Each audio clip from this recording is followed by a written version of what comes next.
За яг иргэдийн гишүүдийн шүүмжлээд байгаа энэ урсгал зардалтай холбоотой асуудал дээр бас нэлээд авах гээхийн ухаанаар хандах хэрэгтэй байна.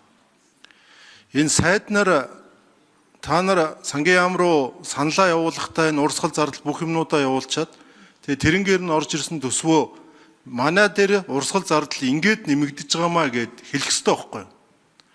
Жишээ нь бусдаар гүйцэтгүүлэх ажлын хүрээнд тэр мал эмнэлгийн тэр байхын төлбөрүүд, хот тогтчлтынхан IT-гийн компаниуд төр IT хийдэг биш, IT-гийн компаниар хийлгээ идэргэсэн юмнууд чинь энэ дотор улсын хэмжээний том зардал ороо явж байгаа шүү дээ. Мэдээллийн төв барих гал байна гэж уурлал байгаа. Тэр чинь сумын засаг даргын тамгын газрын байшингууд шүү дээ. Мөөгөнцөрдсөн байшинд л сууж байгаа шүү дээ бид нэр.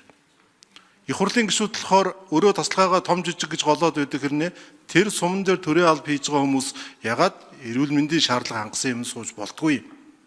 Тэгэхээр энийг бид нэр ингээд улсын дүнгээр нь томоор нь авч үзээд тэдэн төгрөгөөр төсөв нэмэгдээд байна гэж ингэж мэдээлэхээс өмнө яг юун дээр байгаад байна вэ гэдэг. Сая ганц төмөр дарга бол бас нэлээд ажил хэрэг санал тавьж шít.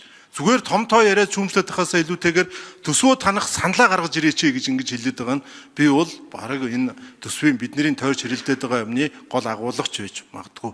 Тэгэхээр энийг бас нэг авах гээхийн ухаанаар хандах хэрэгтэй. Өнөөдөр надтай Бэндэр сумын цэцэрлэгийн ирж уулзлаа. Зөөлөн хэдлэл тоног төхөөрөмж галт тогооны хэрэгсэл байхгүй гэж. Гэтэл тэр нь боловсролын нөгөө манай төсвийнхний яриад байгаа тавилга эд хогшил дээр нь явж байгаа байхгүй.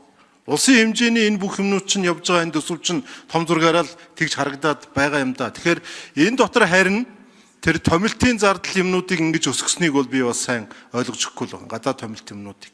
Тэгэхээр би сайд нарыг бол энэ дээр нэг жоохон тийм нэг тэр төсвийнхөө зардлыг яагаад нэмэгдэж орж ирснийг. Энэ цалин дэвтгүр нэмэгдсэн 6% нэмнэ гэдэг өнгөрсөн жил шийдчихсэн шүү дээ. Тэрний зардал гэхэд хичнээн төгрөг орж ирж байгаа гэдэг. Ингээд нэг тос усаар нь ялгаад үнэхээр үндэслэгүй юм нэмсэн бол тэрийгэ бид нэр тойрч ярихаас биш. Ингээ автоматар ингээ юм хасчихвал тэгвэл малынхаа вакциныг яаж хийх?